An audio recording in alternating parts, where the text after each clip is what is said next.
The Galaxy A07 is finally here, and honestly, this is the first time I've seen people excited about this device. Why? Well, because the price is 138,000 naira, the design looks fresh, and for once, there is a proper starter pack.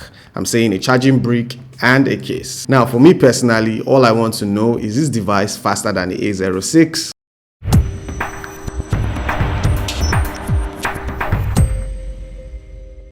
Now let's move to design and display. The design of the A07 is sleek. They follow the design pattern of the A06. You get reflecting back, a U-notch, mono speaker, and those big bezels. You also get a glass front, glass back, plastic frame which feels sturdy, but it's lightweight at the same time and feels good to hold in the hand. We get dual nano SIM slots, dedicated SD card, and IP54 rating. For the display, we get a 6.7-inch LCD panel with a 90Hz refresh rate, which is a nice step up. Last year's A06 has 60 Hz. You get a resolution of 720 by 1600 pixels. It's not the sharpest, but it looks good on this device. And believe me, if you look at it, you have no idea it's a HD Plus display. Overall, no complaints here. The display and the design is expected for this price point, and I think it's actually cool. Now let's move to software experience. The Galaxy A07 runs on Android 15 out of the box with One UI 7, which is Samsung's clean and familiar interface. It feels smooth, intuitive. It's actually funny, I didn't think this phone would be smooth. Unboxing the A06, it lagged from the start. Unboxing the A16, it was lagging. So unboxing the device and seeing how fluid it is, although I have not really used it for a long time, but so far, apps have loaded and everything, it's actually smooth. Now, you still get pre-installed apps, mostly Samsung ecosystem apps. They are a little bloatware. You can see things like Instagram, Temu, and the rest, but I wouldn't say the bloatware are not that much. Samsung promises 6 years of software updates, which is really impressive. 6 years on a device in this price point.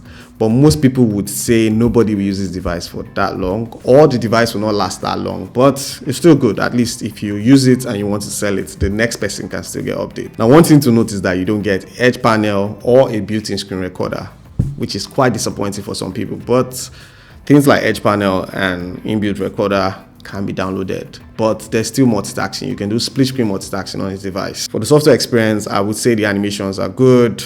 It's intuitive. It's not slow. It's actually surprising. Now let's move to performance. The A07 is decent. This device is powered by the G99. It's a solid mid-range chipset that is good with efficiency and can handle everyday tasks smoothly. Can even handle gaming. It's a 2022 chipset, same chipset you find on the Redmi Note 12 Pro 4G, you find on the Infinix Note 40 Pro, Tecno Camon 20 Pro. Now, even though it's a 2022 chipset, it's powerful and one of the best options in this price point. I don't know any other device in this price range that has better power. You can expect smooth performance with things like social media, web browsing, video streaming, and light multitasking. Even switching between apps is very quick. Now, I'm not saying it's the fastest device. You have to bear in mind it's a 4GB RAM phone, but it's better than predecessor and it is fast for the price point. Now, the A07 comes in two variants. There's a 4GB, 64GB, and the 4GB 128.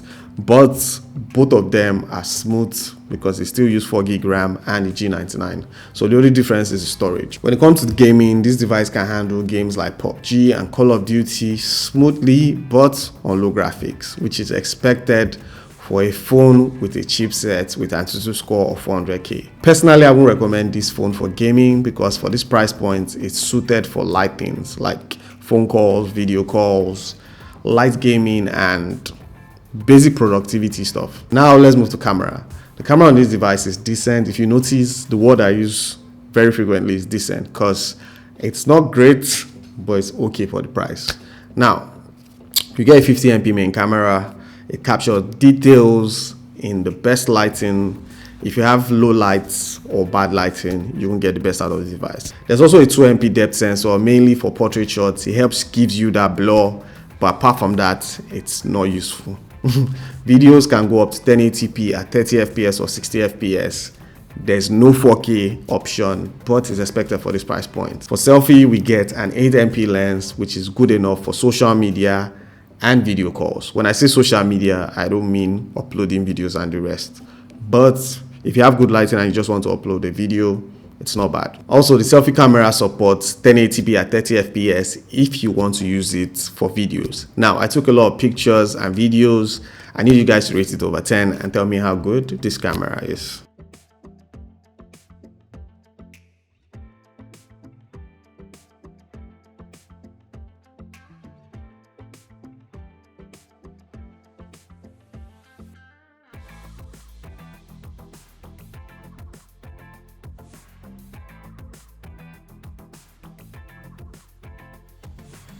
Now let's move to sound.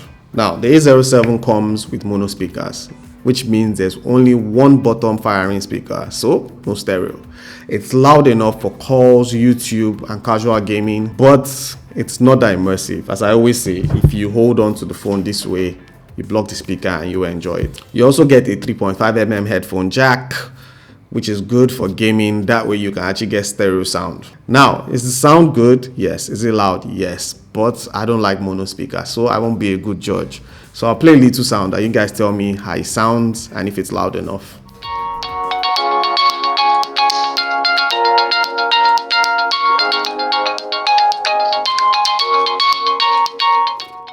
Now let's move to battery. You'll get a 5000 mAh big battery that comes with this device, which is pretty standard for Samsung.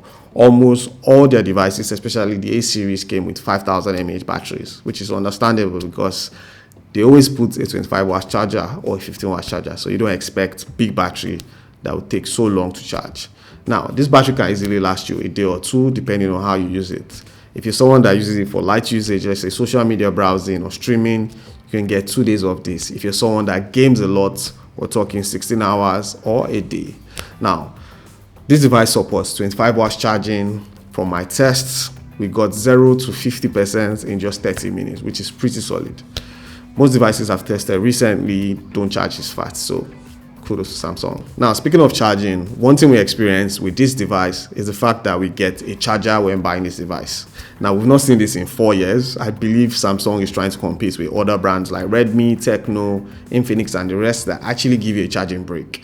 So it's actually cool. We get a charging brick and a case. So normally I'll do pros and cons before I give my conclusion, but there are too many pros with this device, so we're going to just stick to the conclusion. Is the Galaxy A07 a solid device? I would say yes, especially in the budget lineup. You're getting a refreshed design, 90Hz refresh rate, a reliable Helio G99 processor, no lagging so far, even though I loaded a lot of apps and did a lot of multitasking. It didn't lag. Also, big battery, 5000 mAh, 25 watts fast charging, decent camera for the price point, software updates for 7 years, and the icing on the cake, a charger and a case. We've not seen this in a long time, as I said. Now, is this device perfect? I would say no. We still have mono speakers, there's no inbuilt screen recorder, and the U-notch. I know a lot of people are pissed about this U-notch, but I think it's Samsung's way to remind you that even though you like this device, it's still a budget device, so we'll still give you that U-notch to annoy you.